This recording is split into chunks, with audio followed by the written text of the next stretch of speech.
Me he pasado toda la vida en el volante, desde que tuve la estatura suficiente para hacerlo, desde que mis pies alcanzaban los pedales aunque no tuviera la edad legal.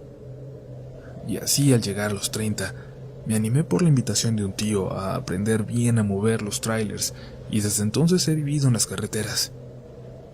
Me va bien, y es una vida no tranquila, pero sí a la que me acostumbré, y hasta la disfruto. Pero hace años tuve un pequeño problema de ansiedad y no me gustaba manejar solo, y mientras me estaba recuperando, en aquellos meses, estuvo trabajando conmigo mi hermano Rafael, que en aquel entonces habían corrido de la prepa y no sabía qué hacer de su vida. Me lo empecé a llevar también con la esperanza de que encontrara tal vez una profesión detrás del volante, como muchos en la familia. Al pobre le tocó vivir conmigo la noche más aterradora de todas, las que llevo dedicándome a eso. Fue en una carretera solitaria de San Luis Potosí, incluso antes de que se volvieran tan peligrosas como lo son ahora para los transportistas. Casi a la 1 de la mañana, con mi hermano platicando y platicando como si fueran las 3 de la tarde, ya iba medio aturdido aquella noche cuando algo nos sobresaltó a los dos por igual. Íbamos a buena velocidad por la zona, cuando a unos 50 metros, de forma bastante peligrosa, vimos como algo se cruzó. Primero parecía un animal, pero al poner más atención, pudimos notar que era una mujer. Una mujer que cruzó rápido, pero doblada, como si estuviera herida. Parecía estar vestida de blanco o de claro, pero tenía muchas manchas como de sangre. Hubiera pensado que acababa de pasar un accidente. En cuanto pude, frené y nos bajamos rápido sin pensarlo para ir a ayudarla. Corrimos mi hermano y yo hasta el lugar por donde se había cruzado y ya no lográbamos ver mucho. Ni siquiera pasaban carros, no había ninguna luz, solo las de emergencia del tráiler. El terreno alrededor no tenía vegetación, pero aún así no la podíamos encontrar. «Allá va», gritó Rafa, señalando hacia la oscuridad. Jura que la pudo ver alejándose a lo lejos con dificultad. Yo recuerdo, que entonces escuché un grito, como si ella hubiera gritado, pero pudo haber sido mi imaginación. Mi hermano no dijo haber escuchado nada. Corrimos de verdad preocupados porque cuando cruzó se veía muy mal herida. Nos salimos de la carretera y nos metimos a unos 100 metros a los terrenos, pero nada. De verdad, nada. Ni un rastro, ni una señal, ni un sonido. Absolutamente nada. Llamamos a la policía y seguimos buscando. Y es que en serio sentíamos que cualquier momento perdido podría resultar en poder ayudarla o no. Pero era un terreno plano. No había ningún lugar, ningún matorral donde pudiera esconderse. Regresamos a la carretera para esperar a la policía. Y ahí fue cuando volví a escuchar como un llanto, pero despacito, a lo lejos. No un grito como esos que le atribuiríamos a la Llorona, sino un llanto muy bajito, casi disimulado.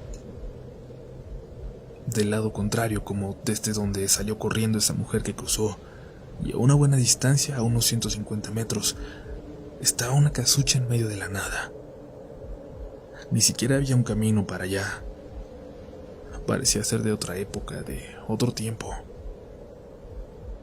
Nos acercamos a ella para ver si se veía algo, si se escuchaba algo, si había señales de vida.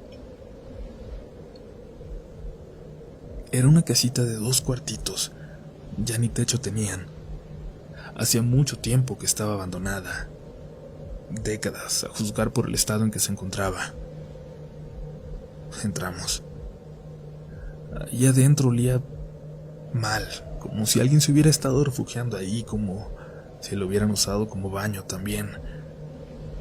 Había ropa de mujer, no de una mujer, sino había un montón de ropa de mujer.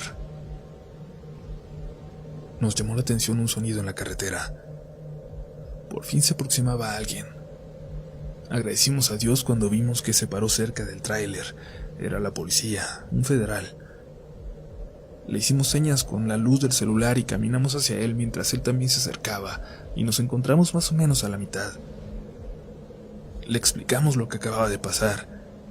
Nos preguntó qué estábamos haciendo allá, si la mujer cruzó para el otro lado, y le explicamos mientras caminó él hacia la casa también. Empezamos a sentir cierta incomodidad, cierta vibra muy pesada ahí alrededor. Preguntó algo por radio. Supongo que dio nuestra ubicación y entonces hubo unos segundos de silencio. Se encontró un 10 ahí. 1018. Y aunque no estoy recordando con exactitud los códigos que se dijeron, no necesité saberlos para darme cuenta de que no era un buen lugar para estar. Se escuchó algo en la carretera y volteamos. La luz interior de la patrulla estaba encendida. Él no la había dejado así.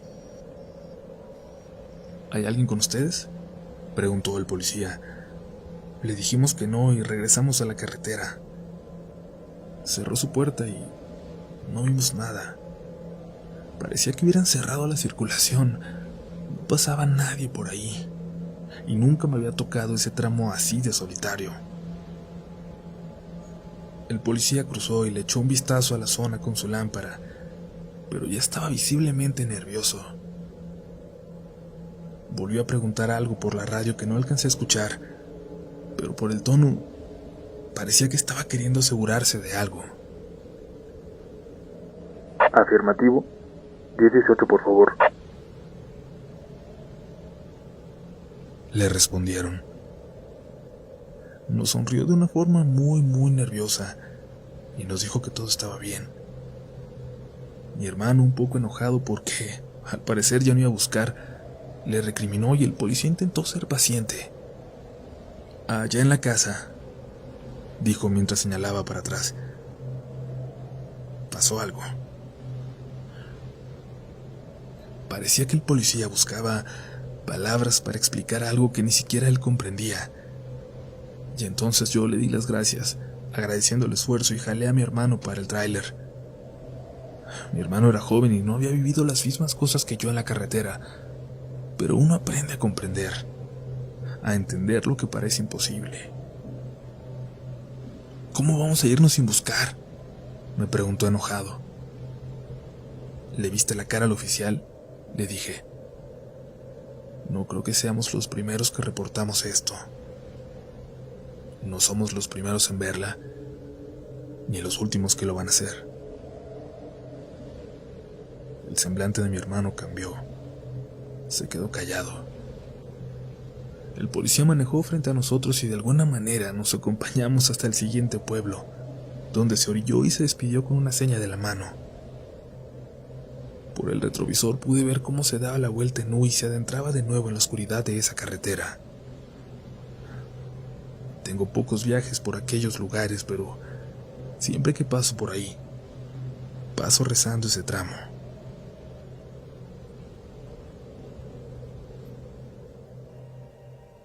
En mis pocos años como camionero me han tocado algunas experiencias interesantes, y no hablo solo de historias de fantasmas y aparecidos en la carretera. No, cosas raras, inexplicables, que uno termina convirtiendo en más anécdotas para contar. Pero cuando recién empezaba, sucedió algo que me marcó por mucho tiempo antes de que pudiera siquiera platicarlo como hago ahora. Me iba a internar en una parte algo peligrosa de la selva, que iba a poner a prueba también la pericia recién adquirida para manejar por ahí. Pero había que pasar el tramo. Eventualmente habría que hacerlo, así que al mal paso darle prisa. Era un tramo de unas 2 horas, famoso por los asaltos, por lo que los choferes siempre manteníamos comunicación al acercarnos. Pero aquí viene lo extraño. Supongo que unos 30 minutos adelante de mí iba otro compañero, y anunció por el radio que se entraría en la curva, así la llamó. Apago el radio, dijo.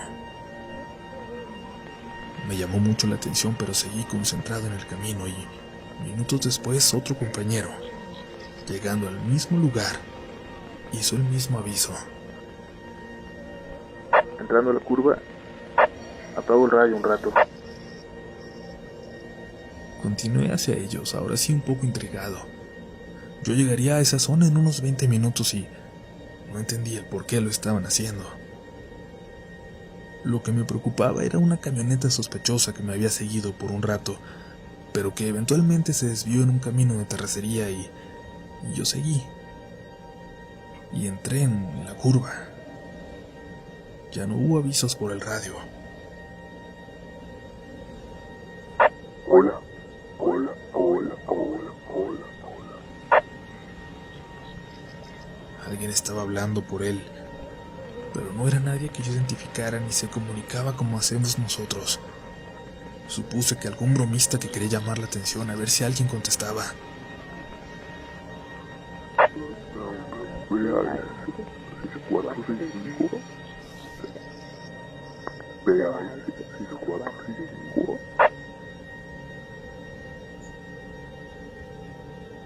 Alguien me estaba hablando a mí. Estaba dando mis placas. ¿Alguien me había visto pasar? ¿Sería una broma que hacían a los traileros en esa zona? De ser así, entendía por qué los demás avisaban que lo iban a pagar. Era lo más lógico que se me ocurría en ese momento. Noel, ¿estás ahí?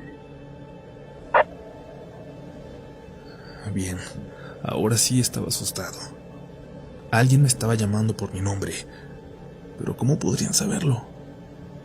¿Quién diablos estaba del otro lado de ese radio y qué quería? ¿Qué quería de mí?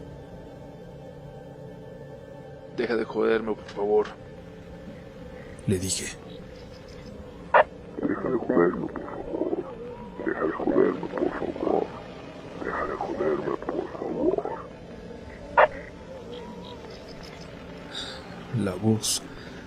La voz parecía ser de hombre y de mujer al mismo tiempo, como si estuvieran usando algún efecto muy raro para que encajara más a la broma, tal vez. Es lo que quería suponer. Y esto se pone más raro todavía porque pensé en ese momento en lo mucho que quería llegar a una cafetería que estaba antes de llegar a un pueblo más adelante y que abría toda la noche para los camioneros como yo. Y justo cuando esto pensé, la voz. Nos paramos por un café, Noel.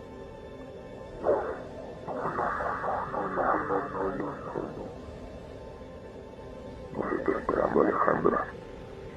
Alejandra.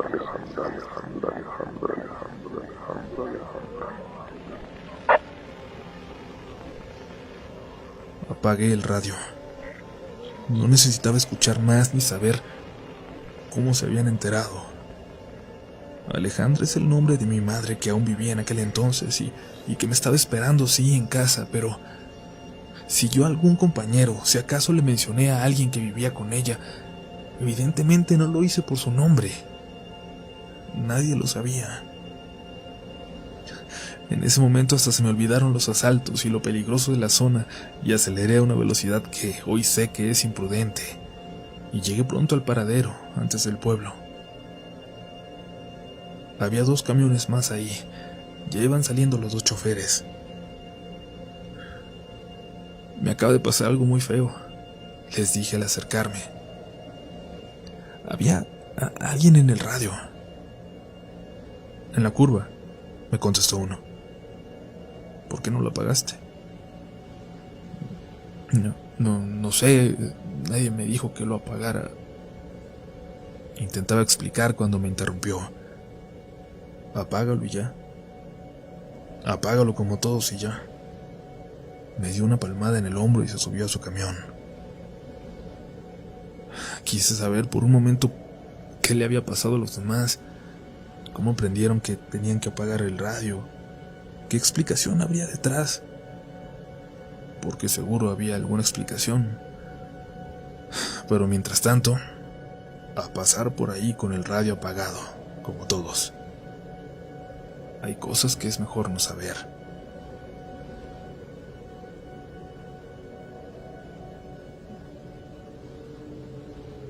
Mi abuelito trabajó desde que recuerdo en el tráiler. Así le pudo dar estudios a sus hijos, incluida mi mamá y mi tío Alfredo, que no es mucho mayor que yo. A él y a mí nos gustaba que nos contara todas sus historias de la carretera, de las brujas, de los ovnis sobre el desierto, de todo lo que vio y de todo lo que le contaban sus colegas también. Él murió a los 58 años, irónicamente en un accidente de auto en su carro, en la ciudad. Pero antes de irse nos dejó una gran anécdota, quizás la más extraña de todas, con la que lo recordamos hasta el final. Él manejaba un tráiler para una compañía de transportes muy conocida, que continuamente hacía mudanzas también. En esa ocasión, viajaba con todos los muebles de una casa, al parecer. Por lo poco que pudo enterarse, eran las cosas de un viejito que había muerto en Ciudad de México, y uno de sus hijos pidió que le llevaran todo lo que estaba en la casa a la suya, en Reynosa, Tamaulipas. Para eso llamaron a la compañía para la que trabajaba el abuelo, y prácticamente todo cupo en aquella carga. Pero no fue un viaje tranquilo. En varias ocasiones, cuando el abuelo se detenía por una u otra razón, creyó escuchar un sonido dentro de la caja. Revisó la segunda vez que lo escuchó, pero todo estaba en orden. Continuó su camino.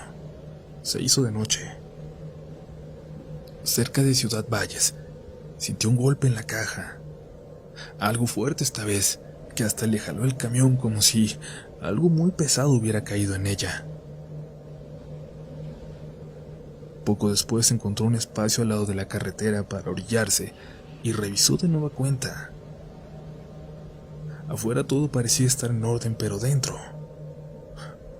tenía que revisar una vez más. Cuando abrió y le echó un vistazo, notó todo en orden.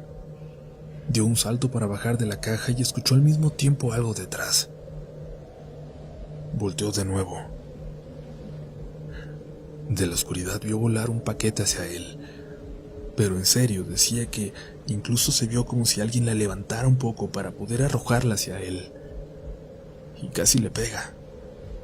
Se agachó para evitarla, y al alzar la vista vio a alguien. Algo, más bien. Le daba mucha risa el contarlo, pero decía que era un hombre en un traje extraño como de animal. Un hombre con los ojos pintados de negro y con dientes afilados, todos, pero en un disfraz. Lo describía muy parecido al gremlin de la primera versión de La Dimensión Desconocida, a la criatura que va en el ala del avión. Pero bueno, dice que por más ridículo que suene, en ese momento sí lo espantó casi de muerte, porque sabía que no había nadie en la caja, pero al mismo tiempo sabía muy bien lo que acababa de ver. Definitivamente no le quedaban ganas de volver a entrar ahí, así que la cerró. Cerró bien y se llevó la caja que le habían aventado enfrente con él.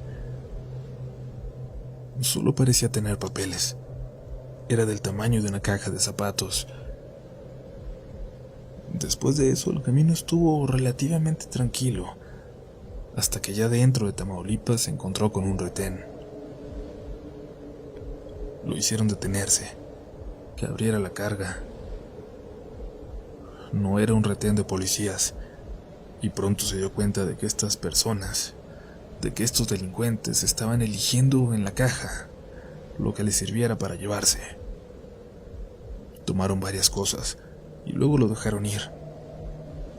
El abuelo decía que no le hicieron nada porque ya era mayor. Reportó lo sucedido y al llegar a Reynosa ya lo estaban esperando también con alguien de los seguros. Minutos después incluso llegó el hijo, el que había contratado el servicio, preocupado, y se puso a revisar en la carga lo que se habían llevado. En eso mi abuelito se acordó de la caja que él traía enfrente. Se apresuró a ir por ella y se la dio al señor. Al principio no le dio importancia, pero luego la abrió y sonrió. Siguió revisando un poco más y luego se fue, llevándose solo la caja con él. Cuando mi abuelo llegó al día siguiente a la base para recoger el tráiler cargado para el viaje de vuelta, le dijeron que el señor de anoche le había dejado algo. Era un sobre, con 20,000 pesos. Y ya no supo por qué. Y aunque vivió un detallito más en la carretera tiempo después, ya nunca pasó nada con algo dentro de su caja de carga. Eso fue lo más extraño que vivió, lo más extraño que nos llegó a contar.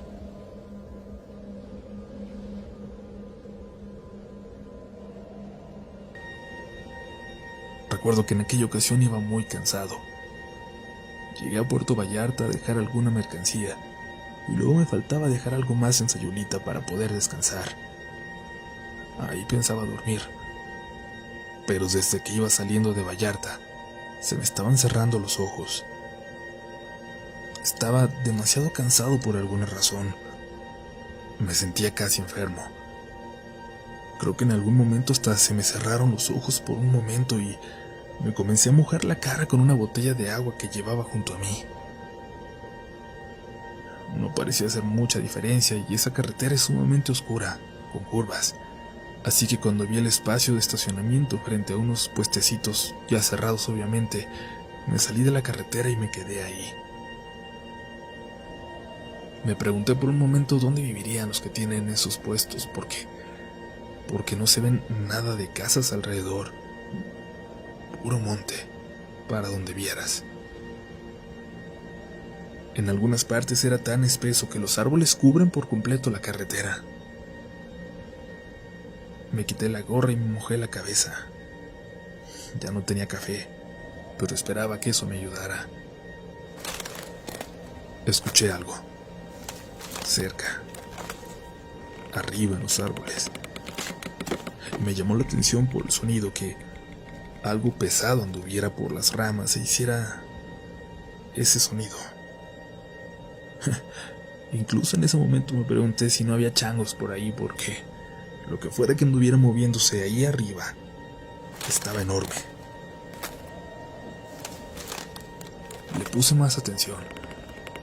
Me acerqué un poco para quedar casi abajo de esto, pero sin meterme en la carretera porque ya estaba casi encima de ella. Era un animal, como un ave pero enorme. Le podía ver bien las alas, grandototas, muy negras, tan negras que pasaban casi desapercibidas ahí en la noche. Pensé en un buitre o en algún animal extremadamente grande, pero fui por mi lámpara debajo de mi asiento y regresé para echarle la luz a lo que fuera que anduviera ahí. Me da escalofríos de tan solo recordar esta parte. No era un ave, era una señora. Las alas, lo que yo vi como alas, era un vestido negro, y cuando lo movía con los brazos sí parecían alas. Y ahí me miró. Volteó hacia mí y gritó. Me peló los dientes y movía los brazos como alas y se inclinó hacia enfrente como si fuera a lanzarse de ese tronco hacia mí. Yo empecé a correr para subirme de nuevo al camión y escuché cómo se movía rápido por entre las ramas, cómo se acercaba. Nunca había manejado tan rápido, nunca había tomado las curvas así. Llegando a Sayulita había unos señores que bebían café alrededor de una fogata y me paré y les dije que si me podía quedar con ellos por un momento. No me preguntaron nada y me ofrecieron café. Me quedé sin decir una palabra, tan solo escuchándoles platicar. Yo creo que tardé 1 hora en recuperarme, en que mi pulso se normalizara y las manos me dejaran de temblar. Pero honestamente, creo que nunca me recuperé del todo.